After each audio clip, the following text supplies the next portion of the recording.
Anh chàng này là một người có tính tình rất chi là phở bò. Trong công việc hay cuộc sống, anh ta luôn muốn một sự hoàn hảo nhất định. Đến cốc nước anh uống cũng cần được chia bằng nhau.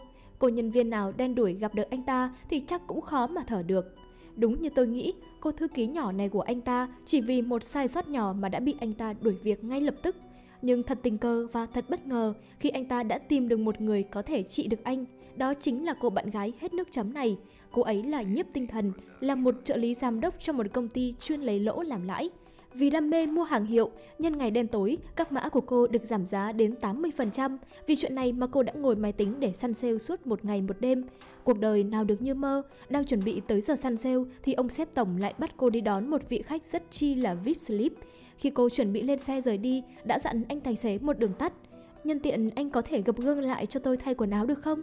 Gần tới 6 giờ 30 rồi nên tôi cũng hơi vội. Và cứ thế cô đã thay quần áo ngay trên xe của bác Tài.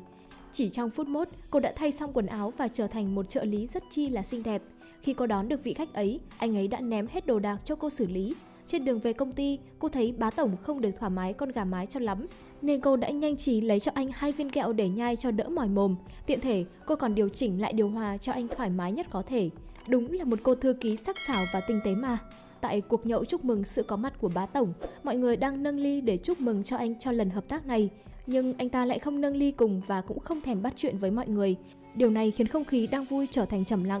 Đột nhiên, Nhiếp Tinh Thần tới và đưa cho anh một hộp thuốc. Cô cũng nhanh trí giải thích với mọi người rằng bá tổng đang trong quá trình cai rượu để tập trung hơn cho công việc. Điều đó cũng khiến mọi người bớt đi căng thẳng phần nào. Sau bữa ăn tối vừa nãy, bá tổng đã trực tiếp đến tìm Nhiếp Tinh Thần. Anh ấy muốn cô làm trợ lý riêng cho mình và anh sẽ trả lương gấp 4 đến 5 lần ở đây. Anh còn muốn cô làm trợ lý của mình ngay từ bây giờ. Anh rất tốt nhưng cô lại rất tiếc khi không đồng ý với yêu cầu của anh.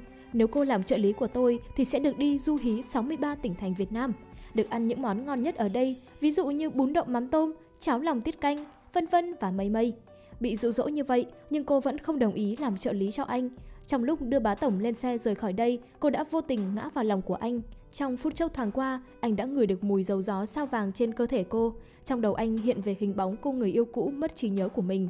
Chủ tịch này đúng thật là hết nước chấm mà. Cũng chỉ vì lý do đơn giản như đan dổ mà anh đã quyết tâm mua lại cả công ty của cô thư ký ấy. Mọi người không biết chứ, thật ra cô thư ký ấy chính là bạn gái mất trí nhớ của vị tổng tài ấy. Vì muốn cô ấy làm việc trong công ty của mình mà anh đã ra cái giá cực kỳ cao cho công ty ấy. 2 triệu nhân dân tệ cho một công ty nhỏ bé như của các bạn. Vấn đề của chúng tôi không phải là tiền mà là rất nhiều tiền. Nhân viên của chúng tôi đã gắn bó với công ty biết bao nhiêu năm rồi. Họ rất tin tưởng chúng tôi khi làm việc. Giờ tôi sẽ tăng thêm 20% lương cho tất cả các nhân viên ở đây. Công ty này là do tôi tự tay xây dựng trong 5 năm qua. Với anh có công đóng góp nhiều nên tôi cho anh thêm 20% cổ phần của công ty này và vẫn được giữ chức hiện tại. Kèo này thơm mà chốt như sếp, chốt ngay, chốt luôn thôi, lời quá rồi còn gì. Bá tổng cuối cùng cũng đã ép được ông sếp này bán lại công ty cho mình. Có một điều bá tổng muốn cô Nhiếp Tinh Thần làm thư ký riêng cho mình anh. Do công việc anh mới từ nước ngoài trở về nên anh cũng mong cô sẽ chăm sóc cho anh chu đáo một chút. Ngoài công việc chăm sóc anh, cô còn phải dọn dẹp nhà cửa cho anh nữa. Nhiếp Tinh Thần không còn sự lựa chọn nào khác nên đành đồng ý với anh. Chỉ trong vòng 1 phút 30 giây, cô đã hoàn thành xong mọi công việc. Đúng là giỏi từ trong ra ngoài mà. Khi bá tổng trở về nhà, anh vô cùng ngạc nhiên khi thấy nhà mình không có một tí bụi nào. Cô còn chuẩn bị kẹo để bá tổng tránh bị tụt đường huyết nữa. Trong tủ lạnh cô còn để rất nhiều loại nước cho bá tổng chọn khi uống. Cô biết bá tổng thích đọc sách nên đã để rất nhiều tạp chí bên cạnh đầu giường của anh. Những vấn đề nhỏ nhặt như vậy cô ấy cũng biết hết nên bá tổng đặt ra một câu hỏi to đùng trong đầu anh. Thấy cô chu đáo như vậy, anh liền tăng thêm công việc hàng ngày cho cô. Cô phải đến nhà anh chuẩn bị bữa sáng cho anh trước 7 giờ và các trang phục cần thiết khi anh đi làm. Đồng nghĩa với những việc ấy thì anh sẽ tăng gấp đôi yêu thương về lương cho cô. Có một điều là cô không được phép đến trễ giờ quy định của tôi. Nhiếp Tinh Thần lần này hiểu đúng ý nghĩa là người giúp việc cao cấp luôn rồi quý vị ạ. Sáng ngày hôm sau, đúng như lời nói, cô đã có mặt từ sớm và làm bữa ăn sáng đầu tiên cho anh. Kỹ năng sóc chảo của cô đúng là trên cả tuyệt vời. Nhìn thấy bữa sáng, bá tổng rất hài lòng về những việc cô đang làm. Nhân tiện, anh còn nhờ cô chọn luôn cho mình một bộ quần áo để đi làm luôn. Với tính cách của Nhiếp Tinh Thần thì đây thật sự là một điều cô không hề thích chút nào. Vừa bước tới công ty, anh đã nhận được đơn xin thôi việc từ cô. Đúng là ép người quá đáng nên người ta mới thôi việc đây mà. Vì cô mới làm được có buổi đầu tiên nên anh đã không đồng ý đơn xin thôi việc này của cô. Cô tức giận đùng đùng lao tới văn phòng của anh làm cho dai nhẽ. Cô cũng nói thẳng thừng với anh, với tính cách khó chiều và tỉ mỉ như của anh thì chắc chẳng có ai làm được tốt công việc thư ký này đâu. Nhân viên thì anh không quan tâm đến cảm xúc của họ, lại còn sợ nắng, sợ gió, sợ mưa. Sáng thì nắng mà chiều thì mưa, giữa trưa thì tạnh. Cái tính cách dở dở ương ương như thế thì tôi không thể nào chịu đựng được nữa. Theo tôi đoán thì chắc chắn anh đang bị mắc một căn bệnh hiểm nghèo nào đó rồi đúng không? Hay là anh đã bị mắc một căn bệnh rối loạn cưỡng chế rồi đấy?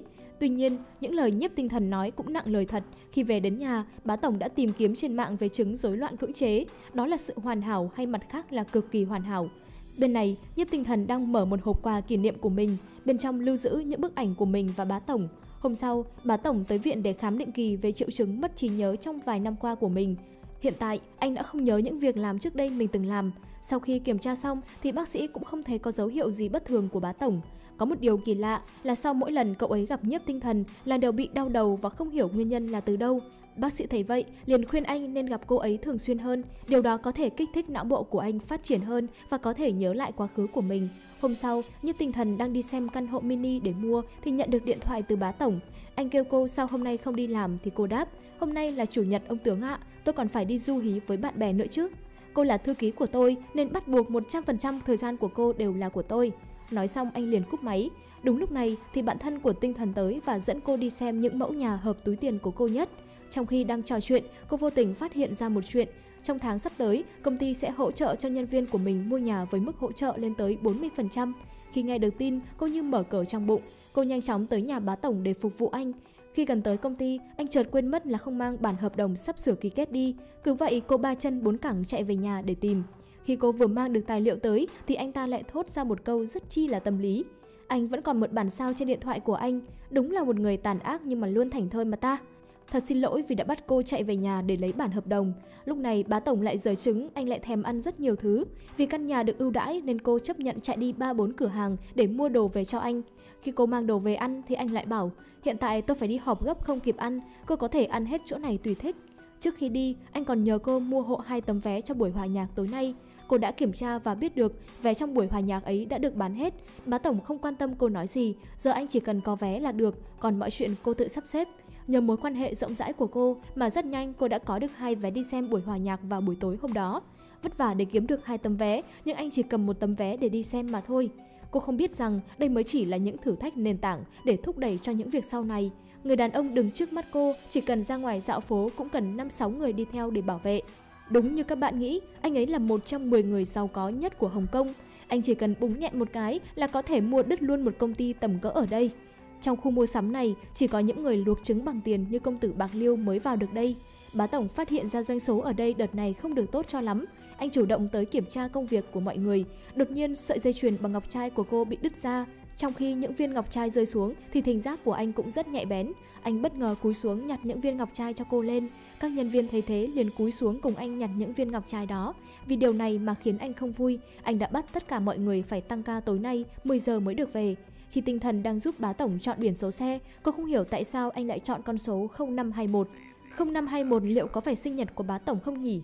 Cùng lúc đó thì có một vài đồng nghiệp đang đổ tội cho cô về việc tăng ca ngày hôm nay. Thành thật xin lỗi tất cả mọi người về chuyện này. Sau khi làm xong, tôi sẽ mời mọi người đi ăn lẩu để chuộc tội ạ. Tinh thần cùng mọi người vừa ra quán thì đột nhiên bá tổng gọi điện cho cô. Hiện tại anh đang cần gấp một số nội dung trong bản hợp đồng nên anh muốn cô đọc mật khẩu máy để anh tự vào kiểm tra. 0521. Bá tổng không hiểu tại sao tinh thần cũng sử dụng số giống mình để làm mật khẩu. Vì sự tò mò nên anh đã đến chỗ mọi người để cùng ăn lẩu. Trong khi ngồi cùng mọi người, trong đầu anh vẫn cứ luôn suy nghĩ tới một điều. Tại sao cô ấy lại hiểu mình đến vậy cơ chứ? Bá tổng là một người bị mắc chứng ám ảnh cưỡng chế. Khi đang ngồi một mình, anh đã tự ý đặt một bàn riêng cạnh mọi người. Trong khi nhúng lẩu, anh cũng căn giờ để sao cho thịt vừa chín tới. Bá tổng cũng gọi tinh thần ra một chỗ để hỏi về mật khẩu máy cô. Giờ đến cả mật khẩu máy tính cũng cần phải giải thích với anh nữa hay sao?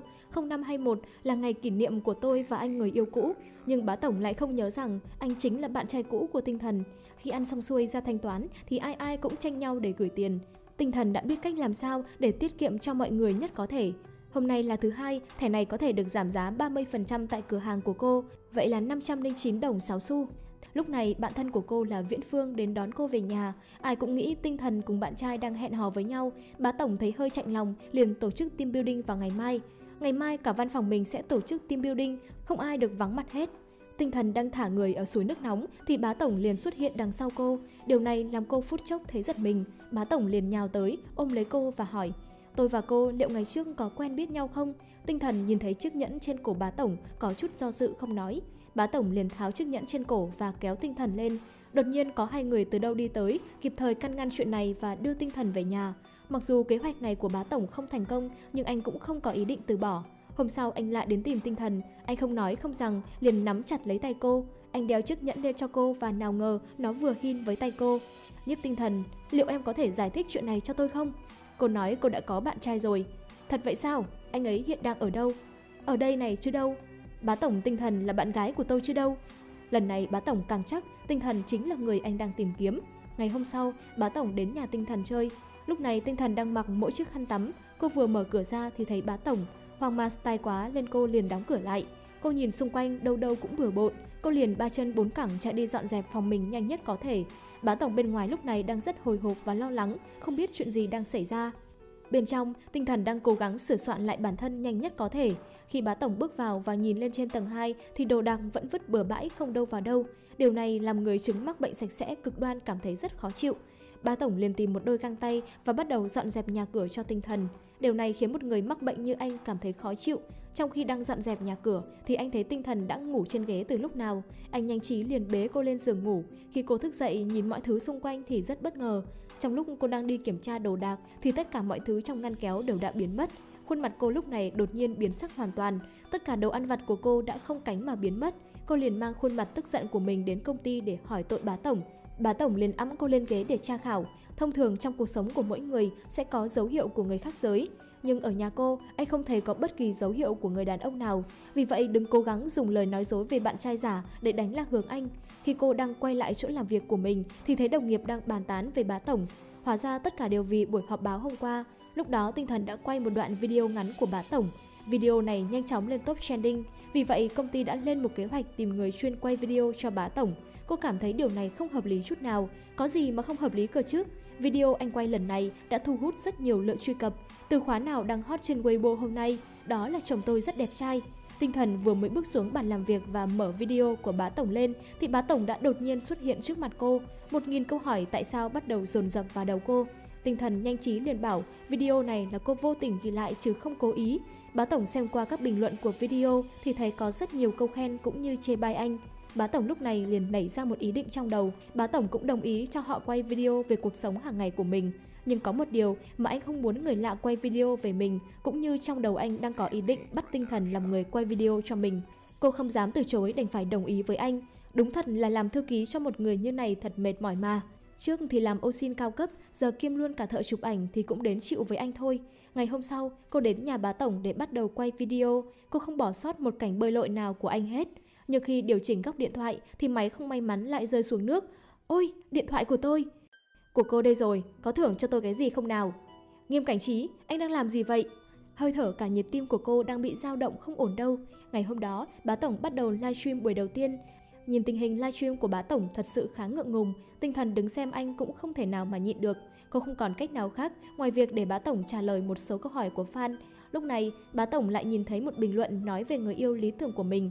Trước mặt anh lại là Tinh Thần nên anh đã nói luôn về cô. Anh thích người có tóc búi cao, mắt to, mí mắt kép, mũi cao, da trắng, thích mặc đồ công sở và giày cao gót. Kết thúc phát sóng ngay tại đây, Nhất Tinh Thần không dám thở. Nhưng bá tổng còn quá đáng hơn, anh yêu cầu cô gửi một món quà cho fan và vừa đặt ra câu hỏi lý tưởng này. Buổi chiều, anh thấy tất cả các cô gái trong công ty đều buộc tóc thành kiểu tóc búi cao. Chuyện quái quỷ gì đang xảy ra vậy trời? Xin chào Nghiêm tổng, họ đều đang thay đổi để trở nên giống với kiểu người mà anh thích đấy. Nhưng theo quan điểm của văn phòng tổng giám đốc thì sao? Anh thích thư ký Nhiếp, bá tổng rất vui vì điều này. Lúc này các fan muốn Tinh Thần chụp một số bức ảnh của bá tổng, nhớ chụp hình lại cho chúng tôi nhé. Nhiếp Tinh Thần không còn cách nào khác, đành phải chụp lén anh ta ở ngoài cửa. Nhưng trước khi cô định chụp thì đã bị anh phát hiện ra. Bá tổng nghĩ rằng Tinh Thần đã có tình cảm với anh. Vì vậy bá tổng muốn ghi lại cuộc họp, nhưng dù cô có tìm kiếm ở đâu cô cũng không thể tìm thấy. Khi cô định ngồi xuống thì đã ngồi thẳng vào lòng anh. Cô giật mình định đứng dậy thì bị anh kéo lại. Xin lỗi Nghiêm tổng, tôi không cố ý chụp lén anh. Tôi chỉ muốn chụp để gửi cho các fan mà thôi. Tối qua lúc ở hồ bơi, cô có cảm giác rung động nào với tôi không? Tinh Thần nói rằng cô không hề có cảm giác rung động nào với bá tổng cả. Khi anh bị từ chối, bá tổng đi tìm người bạn thân của mình để tìm cách cưu bằng được Tinh Thần. Người bạn của anh ta lại còn nỗi sợ phụ nữ. Anh ta đã đưa cho bá tổng một quyển sách về tình yêu. Anh ta còn gợi ý cho bá tổng nên tặng cho cô ấy một ít đồ hàng hiệu. Ngày hôm đó, khi Tinh Thần đến công ty, cô đã nhận được một hộp quà cực lớn. Khi mở hộp ra, mọi người đều nhìn với ánh mắt đầy ghen tị. Trong hộp có một chiếc túi xách và vô số son môi phiên bản giới hạn. Nhìn những món quà này, chúng có giá trị khoảng 10 triệu nhân dân tệ, nhưng tất cả mọi người đều không biết ai đã tặng quà.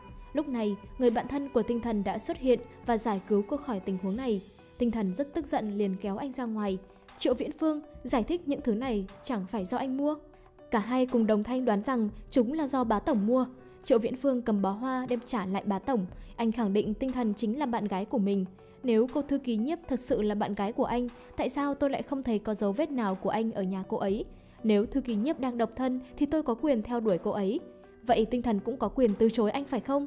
Tối đó, bá tổng mời Tinh Thần đi ăn tại một nhà hàng. Nhưng khi đặt món, anh mới phát hiện ra đây là một nhà hàng dành cho các cặp đôi. Các món ăn ở đây đều được đặt tên rất chi là hài hước. Nào là anh yêu em 70%, cơm gà tình nhân, nước uống có cồn dễ mang lại một đêm mặn nồng. Cuối cùng, họ cũng chọn được một món và dùng bữa với nhau. Sau bữa ăn, bá tổng nhẹ nhàng lau miệng cho cô, rồi còn đưa cô về nhà. Thật sự anh rất thích em Tinh Thần. Quá đen cho anh khi cô ấy đã từ chối lời tỏ tình này của anh. Vậy em muốn gì thì mới chịu làm bạn gái của anh? Hay anh hái ngôi sao trên trời xuống cho em được không? Xin lỗi anh, trời cũng đã tối rồi, anh hãy về nhà nghỉ ngơi đi. Ngày hôm sau, bá tổng dẫn Tinh Thần đến nơi bán các căn hộ cao cấp. Bá tổng biết lý do tại sao Tinh Thần lại không nghỉ việc sớm. Vì thế, anh đã quyết định mua một căn nhà làm quà tặng cho cô. Cô đã từ chối thẳng thừng trước mặt anh. Ý định muốn lấy căn hộ ưu đãi trước đây là lỗi của cô. Hơn nữa, cô cũng đã thông báo 1 tháng trước để bàn giao công việc của mình. Bây giờ thời gian cũng sắp tới và nhiệm vụ của cô cũng sắp hoàn thành rồi. Tinh Thần vội vàng trở lại công ty để nghỉ việc. Cô muốn mời các đồng nghiệp ăn một bữa tối để chào tạm biệt. Nhưng khi bá tổng biết anh cũng muốn tham gia, Nghiêm tổng, thư ký Nhiếp mời chúng ta đi hát karaoke tối nay, anh có muốn tham gia cùng chúng tôi không? Nghiêm tổng không thích những nơi như vậy, phải tham gia hoạt động tập thể, hơn nữa là thư ký Nhiếp mời, hẹn gặp mọi người tối nay. Hôm đó bá tổng muốn mua một căn nhà tặng cho Tinh Thần, nhưng cô không muốn có bất cứ mối liên hệ nào với bá tổng nên đã từ chối. Thay vào đó, cô đã dùng tiền của mình mua một căn nhà và tối đó cô đã mời tất cả các đồng nghiệp đi hát karaoke. Đang vui vẻ với đồng nghiệp thì bất ngờ cô nhận được một cuộc điện thoại. Mẹ nói rằng cha cô đang nợ tiền của người ta, nếu trong vòng 7 ngày không trả được 1 triệu nhân dân tệ thì sẽ phải vào tù bóc lịch. Điều này khiến Tinh Thần sốc nặng. Cô đang ở trên đỉnh cao giờ lại tụt xuống cái hố không đáy. Khi về nhà, cô đã chuyển tất cả tiền tiết kiệm của mình cho mẹ và an ủi mẹ rằng trong vòng 7 ngày cô sẽ cố gắng gom đủ 1 triệu nhân dân tệ. Cô đã hủy việc mua nhà của mình lại. Ngày hôm sau cô cảm thấy rất lo lắng vì số tiền ấy quá nhiều không kịp xoay sở. Ngay cả trong công việc, cô cũng không thể nào mà tập trung làm việc được. Khi Tinh Thần đang gọi điện thì bá tổng đã nghe hết được cuộc điện thoại của cô. Bá tổng bảo anh có thể giúp cô được, đổi lại cô phải đồng ý với anh 2 điều kiện. Bá tổng đưa ra 2 điều kiện cho Tinh Thần. Thứ nhất là anh sẽ để cô làm việc ở trong công ty 8 năm để trả nợ dần. Thứ hai là cô sẽ phải làm bạn gái của anh. Tuy nhiên, chị đẹp nhà chúng ta đã không đồng ý với bất kỳ điều kiện nào của bá tổng. Khi hết giờ làm, các đồng nghiệp của cô rủ cô đi ăn tối, nhưng cô đã từ chối vì mình không còn đồng nào nữa. Cô chỉ đành đợi mọi người đi hết, rồi cô mới mang mì tôm ra để ăn. Một cô gái thích bá tổng đã tìm đến Tinh Thần và đưa cho cô một thẻ ngân hàng có 200.000 nhân dân tệ, với điều kiện là cô phải biến mất trước mặt bá tổng. Mối quan hệ của cô và Nghiêm tổng là chuyện riêng của hai người, xin đừng kéo tôi vào theo. Bạn thân của cô cũng đã biết được sự việc này nên đã đưa cho cô một chiếc thẻ đen quyền lực. Cảm ơn anh rất nhiều, tôi sẽ cố gắng làm lụng để trả lại cho anh. Nhưng anh đã nói với cô là số tiền này cô không cần phải trả lại tôi. Nếu cô thật sự muốn trả thì hãy trả bằng lòng dũng cảm và đồng ý làm bạn gái của tôi. Hóa ra từ lâu anh cũng đã thích thầm cô mà không dám nói ra. Con đã đi xoay sở đủ số tiền mà bố mẹ cần, con sẽ gửi cho bố mẹ luôn bây giờ. Đã có người trả cho bố mẹ rồi, con không cần trả nữa. Con hãy cứ làm công việc đó của con đi, mọi chuyện đã được xử lý rất êm đẹp rồi. Tinh Thần thấy chuyện đó đã được giải quyết xong xuôi nên cô cũng không hỏi gì thêm bố mẹ nữa. Một hôm, khi đang dọn dẹp căn phòng cho bá tổng, cô đã vô tình phát hiện ra một điều. Thông tin cá nhân của chú mình và các khoản vay đều có trên máy tính của bá tổng. Cô nhận ra rằng mọi chuyện đều đã được bá tổng giải quyết, vì vậy thái độ của cô đối với bá tổng cũng thay đổi. Cảm ơn Nghiêm tổng nhiều. Cô cảm thấy tôi hiện tại khá tốt phải không? Cô luôn cảm thấy như vậy. Vậy tại sao cô lại từ chối sự theo đuổi của tôi? Lúc đó trợ lý của anh đột nhiên gõ cửa bước vào trong. Cô bối rối liền núp vào người của anh. Anh lập tức bảo trợ lý ra ngoài ngay vì anh đang bận việc. Trong ngày hôm đó, bá tổng muốn thử lòng Tinh Thần xem cô có quan tâm đến anh không. Anh đã mời cô ra ngoài đi dạo và mua kem. Bá tổng nhờ Tinh Thần chọn cho mình một món quà để anh tặng cho một cô gái. Bá tổng và Tinh Thần đang ngồi đợi người thì bất ngờ một cô gái chạy tới. Khi gặp nhau, cả hai đã trao cho nhau những cái ôm rất thân thiết. Chính vì điều ấy mà Tinh Thần cảm thấy rất ngại ngùng, đúng kiểu mình là người dưng luôn. Không muốn nhìn thấy cảnh này nên cô đã giả vờ đi vào nhà vệ sinh để bớt ngại ngùng hơn. Ở trong nhà vệ sinh, hai người họ lại chạm mặt nhau và cô gái kia đã vô tình nói hết cho Tinh Thần chuyện vừa nãy. Cứ như vậy, kế hoạch của bá tổng đã thất bại hoàn toàn. Lúc này bá tổng chỉ có thể tìm đến Triệu Viễn Phương và hỏi. Bá tổng nói anh muốn biết người yêu cũ của Tinh Thần là ai. Triệu Viễn Phương thấy vậy liền gã anh tỉ thí xem ai là thần cồn thì anh mới nói cho. Trong vòng chưa đầy 1 phút 30 giây, cả hai người đã say tới mức không biết trời đất là gì. Biết mình đã bị lừa, anh liền gọi cho Tinh Thần đến đón. Anh cẩn thận gửi địa chỉ của mình cho Tinh Thần. Tinh Thần nhanh chóng đến nơi và thấy hai người đều say mềm. Không còn cách nào khác, cô chỉ có thể nhờ nhân viên giúp đỡ hai người họ lên xe. Khi vừa về tới nhà, bá tổng đã không còn tỉnh táo khi hơi men bắt đầu ngấm dần. Anh tự mình cởi hết quần áo ra, nhưng may Tinh Thần đã ngăn anh lại. Anh liền nói với cô hai điều anh hối tiếc nhất trên đời. Điều thứ nhất là anh đã không gặp cô sớm hơn. Điều thứ hai là anh đã không kịp gặp bố mẹ mình trước lúc qua đời. Nghe thấy hai điều này, cô sợ hãi nhanh chóng rời khỏi đây. Sáng sớm cô lại nhận được điện thoại từ bá tổng. Cô hãy tới đây để giúp tôi ngay bây giờ. Nghiêm tổng, anh làm sao vậy? Khi đến nhà bá tổng, cô thấy máu vương vãi khắp trên sàn nhà. Cô liền chạy tới bên anh và cởi áo ra để kiểm tra vết thương trên người anh. Nhưng điều kỳ lạ là trên người anh không có một chút thương tích nào cả. Lúc này cô mới ngỡ ngàng bật ngửa khi biết đây là tương ớt trung thành chứ không phải máu. Anh đứng dậy đi, giả vờ như thế là đủ rồi đấy. Anh giả vờ ngất để dụ tôi tới đây hay sao? Bá tổng thấy Tinh Thần quan tâm đến anh thì rất vui mừng. Khi Tinh Thần chuẩn bị rời đi thì anh nhanh trí chặn cửa không cho cô đi. Không hiểu kiểu gì, Tinh Thần liền lấy chỗ đá trang trí cây cảnh lên và làm chúng văng vãi ra sàn. Bá tổng bị mắc chứng rối loạn, đành phải cúi người xuống nhặt từng viên đá lên. Hôm nay bá tổng đi ăn cùng một cô gái đang theo đuổi mình. Khi ra thanh toán tiền thì chủ quán đã nói một câu khiến anh rất bất ngờ. Tôi nhìn anh quen quen, không biết có phải anh đã từng đến đây hay không? Bên này, cô gái đột nhiên nhìn thấy bức ảnh của bá tổng trên tường từ 5 năm trước. Cô nhanh trí giật lấy bức ảnh và cho vào trong túi xách của mình rồi kéo bá tổng ra ngoài. Bên này, Tinh Thần cũng vừa tới buổi họp lớp 20 tháng 11. Hồi còn là nữ sinh, cô từng là hoa hậu top 1 của trường. Một số cô gái khác ghen tị với cô và liên tục chế nhạo Tinh Thần. Bá tổng đứng ngoài nghe thấy hết, liền vào giải vây cho Tinh Thần. Tinh Thần không muốn gây rắc rối gì thêm nữa, liền chủ động đứng dậy và kéo bá tổng đi. Do bá tổng học cùng lớp nên mọi người cũng nhiệt tình mời anh ở lại dùng bữa cùng. Vừa ngồi xuống thì cô gái bên cạnh liền hỏi bá tổng, anh hiện giờ có còn theo đuổi Tinh Thần nữa hay không? Tôi vẫn đang theo đuổi cô ấy, có chuyện gì với mọi người hay sao? Cô Châu chắc hiện giờ rất đang hạnh phúc với người bên cạnh mình nhỉ? Nếu không hạnh phúc thì làm sao có thời gian để quan tâm đến chuyện của người khác cơ chứ? Nghiêm tổng à, chúng ta đều là bạn học cũ của nhau nên anh không cần để tâm đến những chuyện ấy đâu. Tinh Thần sợ sự việc sẽ bị lộ nên nhanh chóng kéo bá tổng ra ngoài. Nhiếp Tinh Thần, lúc nãy anh ấy nói gì vậy? Không có gì đâu, anh không cần phải quan tâm. Bá tổng trong lòng tức tối, định quay lại hỏi cho rõ ràng thì Tinh Thần lại nói, chắc tại họ nhìn anh giống với người yêu cũ của tôi nên họ nói vậy thôi. Điều này làm bá tổng tức giận đến nỗi không muốn quay đầu lại. Nhưng bá tổng không về nhà mà lại đi đến nhà hàng. Bên này khi cô gái trở về nhà thấy bức ảnh bá tổng cầu hôn Tinh Thần thì rất tức giận. Cô liền xé bức ảnh đó ra thành nhiều mảnh nhỏ. Ông chủ à, xin ông hãy suy nghĩ kỹ lại giúp tôi. Liệu trước đây tôi đã từng đến đây chưa? Chuyện này tôi cũng không rõ cho lắm. Cách đây 5 năm, tất cả các cặp đôi đều ăn uống ở đây, chúng tôi đều lưu giữ lại ảnh của họ. Bá tổng liền phát hiện ra một chỗ trống trên bức tường ảnh này. Anh bỗng nghĩ ra cô gái đi ăn với mình đã đứng ở chỗ này một lúc lâu. Anh liền lao thẳng đến nhà cô ta. Hôm chúng ta ngồi ăn cùng nhau, cô có lấy đi thứ gì ở quán ăn hay không? Anh đang nói cái gì vậy? Em không hiểu. Chúng ta đã quen biết nhau một thời gian cũng đủ lâu. Mỗi lần em lo lắng chuyện gì đấy, em thường hay cầu móng tay. Từ chuyện này anh cũng đoán ra được phần nào về việc bức ảnh. Anh liền đi tới nhà Tinh Thần. Nhiếp Tinh Thần, cô định giả vờ đến bao giờ hả? Chúng ta đã chia tay rồi, không còn gì cả. Nhiếp Tinh Thần, cô biết không? Khi tôi tỉnh lại ở bệnh viện, chỉ còn mỗi chiếc nhẫn này trên tay tôi. Tôi đã đi tìm chủ nhân của chiếc nhẫn này suốt 5 năm trời rồi. Trong 5 năm, tôi hôn mê ở bệnh viện, mất trí nhớ thì cô ở đâu? Cô nói, chuyện này tôi không biết gì hết và cũng không muốn biết gì hết. Tôi cũng không đồng ý lời cầu hôn của anh, mời anh về cho. Những lời nói của Tinh Thần đã khiến bá tổng sụp đổ hoàn toàn. Anh không biết nói gì liền rời đi trong sự im lặng. Khi bá tổng về, Tinh Thần liền lấy hộp quà lưu giữ kỷ niệm của hai người họ. Những kỷ niệm xưa bỗng chốc vụt qua đây. Cô đã khóc và khóc rất nhiều về những kỷ niệm ấy. Bên này, bá tổng tâm trạng cũng đang rất rối bời. Ngày hôm sau, Tinh Thần vẫn đi làm như chưa hề có chuyện gì xảy ra. Có điều lạ là cả ngày hôm nay cô đã không nhìn thấy bá tổng đâu cả. Những cuộc họp quan trọng với đối tác không biết phải xử lý như thế nào bây giờ. Không còn cách nào khác, cô đành phải giải quyết công việc giúp anh. Những dự án quan trọng cô cũng đã ký giúp anh. Có điều hơi lạ là chữ ký của Tinh Thần nhìn lại rất giống với bá tổng. Mọi người đều ngơ ngác trước chuyện này, nhưng họ đâu có biết Bá Tổng và Tinh Thần đã từng có một khoảng thời gian dài là tình nhân của nhau.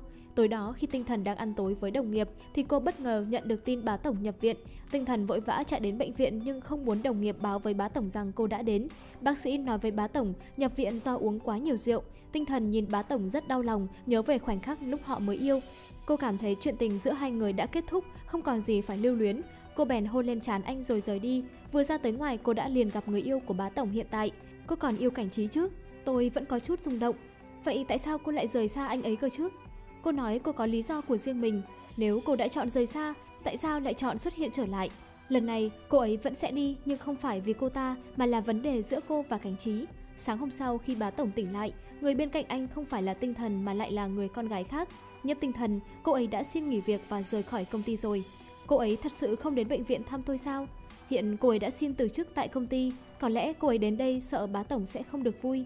Trong lòng Bá Tổng lúc này rất tức giận và thất vọng về Tinh Thần. Anh nhanh chóng đòi xuất viện ngay bây giờ. Kể từ khi Tinh Thần rời bỏ công ty, tâm trạng của Bá Tổng cũng đã trở nên rất căng thẳng. Nhìn anh có vẻ không vui lắm với nhân viên của mình. Vì để giảm bớt căng thẳng cho Bá Tổng, cô thư ký mới đã mời anh đi ăn tối. Trong khi ăn tối, cô đã lén ghi hình của mình và Bá Tổng đăng lên mạng xã hội để câu view.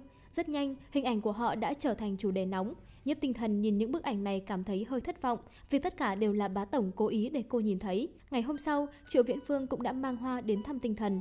Trong lúc cô nấu mì, anh đã quay lại video và gửi cho Bá Tổng. Đúng là chọc vào tổ kiến lửa đây mà.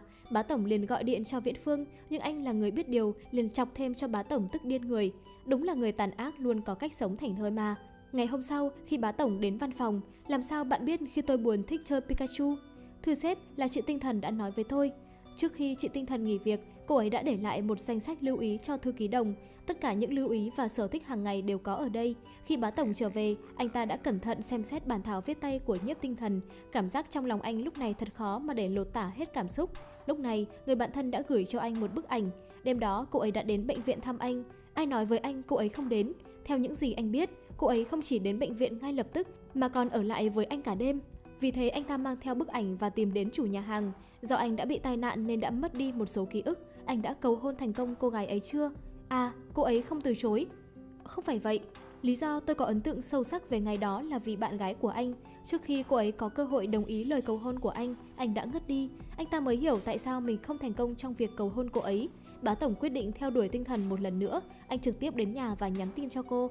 Tôi đang ở dưới nhà, chúng ta hãy ra ngoài và nói chuyện.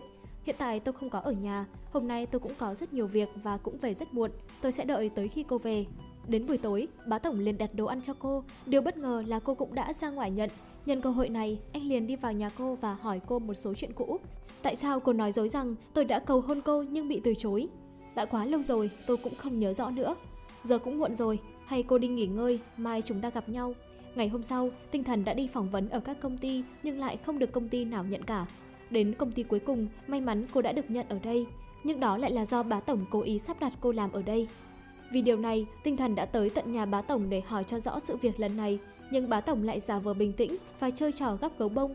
Cô chỉ muốn xác nhận một điều với anh. Anh đã cản trở buổi phỏng vấn của cô nhiều lần. Anh biết cô muốn gì, làm sao. Nếu cô vẫn không đồng ý thì sao? Vậy thì cô có lẽ sẽ không tìm việc ở Thượng Hải này được đâu. Dù cho có sự giới thiệu của Trương Viễn Phương cũng vô ích. Không phải là giúp anh ta tìm lại ký ức hay sao? Tôi có thể đồng ý với anh. Vậy mà Nhiếp Tinh Thần lại dẫn Bá Tổng lên xe buýt. Lúc này Tinh Thần đã dẫn Bá Tổng đến xưởng mộc. Bá Tổng nhìn Tinh Thần chạm trổ tỉ mỉ. Anh cũng không thể nhàn rỗi. Chỉ một lúc sau, Tinh Thần đã làm xong một cái thìa gỗ, còn Bá Tổng thì làm ra 2 mảnh ghép. Anh lấy đi một mảnh và cẩn thận để lại một mảnh cho Nhiếp Tinh Thần. Tối đó, hai người cùng nhau nhảy múa bên bờ sông và cùng xem màn bắn pháo hoa. Ngày hôm sau, Bá Tổng lại mời cô đến văn phòng nhưng cô đã từ chối vì hôm nay cô có rất nhiều việc để làm. Tuy nhiên, Bá Tổng lại trực tiếp đến nhà Tinh Thần. Anh tin cô đã nghe câu không nên từ bỏ giữa chừng. Anh là ai vậy? Đây không phải là nhà Nhiếp Tinh Thần sao? Anh đến đây có mục đích gì? Tôi đi ngang qua nên tiến vào nhà cô hỏi thăm sức khỏe thôi. Ở nhà hết xà phòng rửa tay rồi. Tại sao anh lại ở đây? Cả hai bạn đều quen biết nhau à? Vậy thì tốt. Dì vừa nấu cơm xong, các anh vào ăn cùng nhé. Vâng, con cảm ơn dì rất nhiều ạ. Dì muốn hỏi Bá Tổng một chút, ông chủ của các người có vấn đề gì về đầu óc không? Mẹ ơi, ăn sau đi, đừng nói chuyện linh tinh ở đây mà. Dì nghe Tinh Thần nói, mỗi sáng lúc 7:30, cô ấy phải đến nhà ông chủ kia để giúp anh ta chọn đồ và nấu ăn sáng. Điều này không phải là việc của người giúp việc hay sao? Không chỉ như vậy, cô ấy phải sẵn sàng 24/7 và chỉ được nghỉ một ngày trong 7 tuần. Mỗi lần bà gọi điện lên hỏi thăm thì tinh thần luôn nói, mẹ ơi con đang làm thêm giờ. Ông chủ ở công ty của các người sao mà khó tính thế? Lý do tại sao Nhiếp thư ký lại bận rộn như vậy? Là vì ông chủ hay nổi giận, anh ta giận về cái gì? Đây đơn giản là sự bóc lột trắng trợn. Sau đó tất cả mọi người đều trầm lặng rồi ăn cơm với nhau. Trước khi ra về, tinh thần đã ra ngoài tiễn anh một đoạn. Tại sao tối hôm đó tại bệnh viện cô lại hôn trộm lên trán tôi? Cô còn muốn phủ nhận nữa sao? Bá tổng nhanh chóng ôm và hôn lấy thư ký Nhiếp, mà cảnh tượng này đã bị Viễn Phương trên lầu nhìn thấy. Vừa rồi bá tổng đã tìm Nhiếp tinh thần, tình cờ anh ta đã nghe được một bí mật. Lý do tinh thần rời bỏ anh vào ngày xưa chính là do gia đình anh cản trở. Vì đó mà hai người họ đã chia tay nhau. Lúc đó tinh thần cũng vừa về đến nơi, thấy bá tổng đứng ngoài cửa nghe lén. Bố mẹ cô vẫn đang trong phòng nói về chuyện ngày xưa. Hai người đã đưa bố mẹ lên máy bay. Bá tổng nhanh chóng hỏi tinh thần, anh muốn biết mọi sự thật. Nếu cô không nói, anh sẽ nói với chú và dì rằng anh chính là bạn trai đầu tiên của cô. Tinh thần không còn cách nào khác, đã nói về chuyện ngày xưa. Hai người từng là người yêu của nhau trong thời gian đại học, nhưng cha của bá tổng cảm thấy tinh thần không xứng đáng với con trai của mình, nên ông muốn thuyết phục tinh thần rời xa bá tổng. Nhưng điều tinh thần quan tâm là tình yêu của họ, chứ không phải là khối tài sản cách xù kia. Chúng tôi sau này có thể sẽ chia tay, nhưng chia tay vì chuyện tình cảm chứ không phải liên quan gì tới số tài sản kia. Cảnh Trí hôm nay sẽ cầu hôn cô. Xin lỗi nếu tôi hơi thẳng thừng, nhưng hy vọng cô sẽ không đồng ý. Cô yêu Cảnh Trí, vì vậy cô sẽ đồng ý. Tạm biệt ông. Buổi chiều bá tổng đã hẹn tinh thần đi ăn. Tinh thần rầu rĩ suy nghĩ về những lời nói vừa nãy. Lúc này bá tổng đã tận dụng cơ hội để rời khỏi và tìm nhẫn cầu hôn. Tinh thần thấy điện thoại của bá tổng không ngừng rung. Chú Nghiêm, là tôi. Cô nên biết rằng dù sao đi nữa, tôi cũng sẽ cản trở hai người không được ở bên nhau. Nếu chú muốn đến, tôi có thể gửi địa chỉ cho chú. Nhưng quyết định của tôi sẽ không thay đổi. Lúc này bá tổng đã đến với lòng chân thành và cầu hôn tinh thần. Lúc chuẩn bị đồng ý, bá tổng lại bất ngờ ngất xỉu ngay tại chỗ. Tinh thần đứng ngoài phòng bệnh và lo lắng chờ đợi. Cha của tinh thần đã qua đời sau một vụ tai nạn xe hơi. Bạn trai của cô đã tỉnh lại, nhưng có một tình huống đặc biệt cần nói với cô. Nghiêm tổng, anh ấy đã bị mất trí nhớ. Tinh thần cảm thấy mình đã gây ra tất cả những điều này nên quyết định rời bỏ bá tổng. Khi biết sự thật, bá tổng rất tức giận. Đây là lý do em rời xa anh 5 năm trước và từ chối anh 5 năm sau hay sao? Tinh thần, em thật là ích kỷ. Khi rời khỏi tôi, em hãy để lại thứ gì đó. Hãy trả lại tất cả những gì thuộc về tôi. Đối với em, chúng không còn ý nghĩa gì, nhưng với tôi đó là một bầu trời kỷ niệm. Tôi sẽ sắp xếp chúng và mang tất cả chúng cho anh. Buổi tối trời mưa tầm tã, tinh thần đứng một mình chờ xe buýt. Bá tổng lại một lần nữa mềm lòng và đến đón tinh thần. Hai người đứng dưới mưa và nhìn nhau. Vừa rồi, cô đã trả lại bá tổng những thứ kỷ niệm của hai người họ cho anh, nhưng cô lại nghe thấy tiếng một người phụ nữ trong phòng bá tổng. Tinh thần nghĩ rằng bá tổng đã có người khác nên cô giận dữ để lại đồ và ra đi. Thật ra tất cả những điều này đều là do bá tổng cố ý bày đặt. Bá tổng chỉ muốn thử lòng tinh thần xem cô có quan tâm đến anh hay không. Anh đã mời mẹ mình đến để giúp anh theo đuổi tinh thần. Vào buổi chiều, tinh thần nhận được một cuộc gọi điện thoại. Xin chào, tôi là nhân sự của Trạng Vương. Rất tiếc chúng tôi không thể tuyển dụng cô. Là anh yêu cầu Trạng Vương sa thải tôi à? Đúng, chính là tôi. Nếu anh muốn trả thù tôi thì hãy nói thẳng ra, không cần vòng vo. Không phải cô nói cô muốn bồi thường tôi hay sao? Vừa lúc cô Diệp vừa đến Thượng Hải, cô phụ trách dẫn cô ấy đi dạo. Không còn lựa chọn nào khác, tinh thần phải đi dạo với mẹ của bá tổng. Nhưng cô Diệp đến đây chính là mục đích cố ý kiểm tra tinh thần. Cô bé này không biết tìm chỗ nào ngồi chờ cả. Xin lỗi, ở đây đang tắc đường, chúng ta đổi chỗ khác nhé.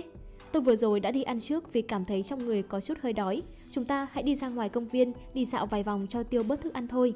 Đúng là khi làm việc thì cũng cần phải nhẫn nhịn lại mà. Qua nhiều vòng kiểm tra, cô Diệp thấy tinh thần rất hiền lành và ngoan ngoãn. Bà cảm thấy cô rất thích hợp để trở thành con dâu tương lai của mình. Một cái ôm cuối cùng đã cho tinh thần biết đó chính là mẹ của bá tổng. Vì điều này tinh thần tức giận đến tìm bá tổng. Cô Diệp của anh đã chơi khăm tôi cả ngày, tôi không thể chịu nổi. Lời xin lỗi của cô đối với tôi chỉ đến đây thôi à? Nếu anh muốn tra tấn tôi sẵn lòng đồng ý. Nhưng tôi hy vọng anh không liên quan đến công việc và người khác. Tôi bảo cô làm gì thì cô cũng sẵn lòng phải không? Chỉ cần nó không vi phạm đạo đức pháp luật và ranh giới cá nhân của tôi. Rất tốt, ngày mai tôi muốn chuẩn bị một bất ngờ cho một người rất quan trọng. Cô cần giám sát công ty tổ chức và hoàn thiện việc trang trí hiện trường. Tinh thần không còn cách nào khác ngoài việc đồng ý với bá tổng. Ngày hôm sau, tinh thần đến trang trí sân khấu. Cô nhìn ánh sáng lên và từ từ bước vào. Lúc này bá tổng cũng bước đến bên cạnh tinh thần. Cô nghĩ nơi này phù hợp để tỏ tình không? Với sự chuẩn bị tỉ mỉ như vậy, tôi nghĩ cô Diệp chắc chắn sẽ thích. Hôm nay không có cô Diệp, chỉ có mình em thôi. Tinh thần lúc này mới nhận ra tất cả những điều này là bá tổng chuẩn bị cho mình. Nhưng tinh thần nhớ lại việc liên quan đến cha của bá tổng, cô vẫn cảm thấy rất tự trách. Bá tổng cũng nhận ra tâm trạng của tinh thần. Tai nạn của cha anh không phải lỗi của cô. Dù cô không đưa địa chỉ cho ông ấy, nhưng ông ấy vẫn có cách để biết. Đó là quyết định của ông ấy, không liên quan gì đến em. Em không cần phải cảm thấy áy náy. Cha tôi không trách em. Trước lúc qua đời, ông ấy cũng đã thay đổi quan điểm của mình. Vì vậy tất cả những điều này là để chuẩn bị cho tôi. Em không phải nói chỉ cần tôi tặng em một ngôi sao, em sẵn lòng làm bạn gái của tôi sao? Chúng ta đã lỡ mất đi 5 năm, tôi không muốn chờ đợi thêm nữa. Cuối cùng hai người họ đã giải quyết được hiểu nhầm. Bá tổng một lần nữa theo đuổi Tinh Thần. Sáng sớm, Tinh Thần người vẫn còn đang ngái ngủ đã nhận được cuộc gọi điện thoại từ bá tổng. Lúc đầu bá tổng nói ngon ngọt với Tinh Thần, sau đó anh trực tiếp ra lệnh cho cô đến công ty làm việc. Không còn cách nào khác, Tinh Thần chỉ có thể thức dậy và chuẩn bị.